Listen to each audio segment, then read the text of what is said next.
Двојно убиство и самоубиство синоќа го потресе Прилеп. На улицата Стеван Апостоловски се случила вистинска семејна крвава драма.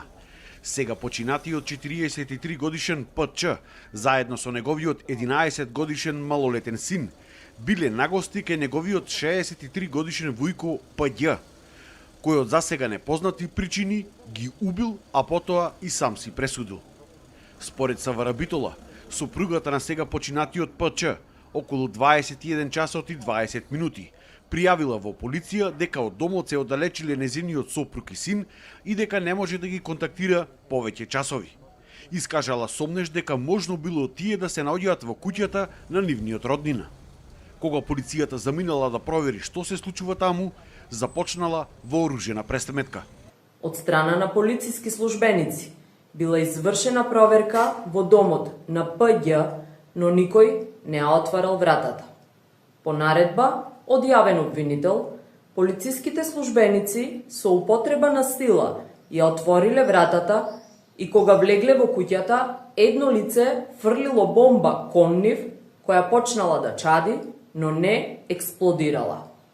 Откако полициските службеници излегле од куќата, било пукано кон нив, при што од нивна страна било возвратено со пукање од службено оружје кон куќата.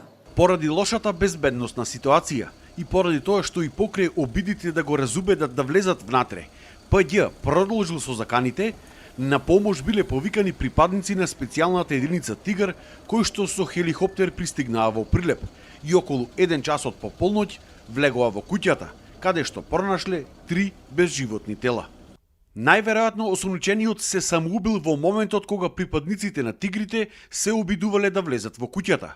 Во колку часот и како се убиени ПЧ и неговиот малолетен син ќе се утврдува со истрагата, затоа што соседите велат дека слушнале истрели пред полицијата да се обиде да влезе во домот. Мотивот за убиството најверојатно се нерасчистени семејно-имотски односи. Истакна јавниот обвинител Стефчо Биноски од Прилеп. По завршувањето на драмата, итната медицинска помош констатирала смрт кај трите лица како последица од повреди со огнено оружје. Јавниот обвинител издаде наредба за обдукција на починатите, како и за прибирање на сите траги, оружје и муниција пронајдени на лице место, кои што ќе бидат предмет на вештачење.